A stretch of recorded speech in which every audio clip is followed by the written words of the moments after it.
Sana lang tumibok ang puso, oh, para sa akin. Boss Mishmi! Ayos, kumakain ka ng ayos. Hindi be.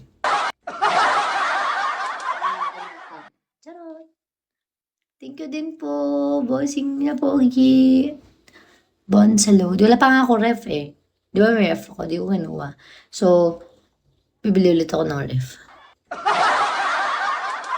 Hindi kita pipilitin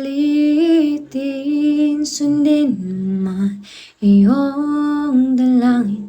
Yan na lang. Di pa pala ako nakapagsulat ng mga bibilin ko. Markwelo, wala ka work, boss Mishmi. Parang ang kakainis naman to.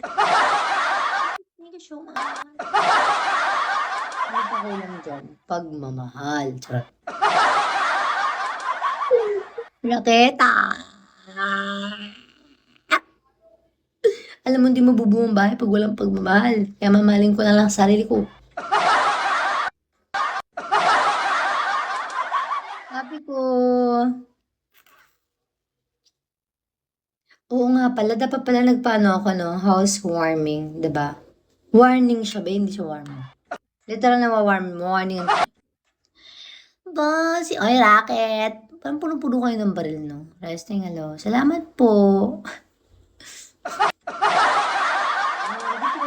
Gusto ko yan. Yung harap-harapan akong ginagago. Namin pang kulang. Mamimili ako mamaya. Wala na kayo bang ginawa kundi mamili. Asan na yung trentahin mo? Wala na!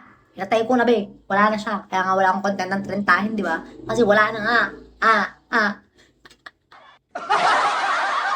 Wala na nga ni.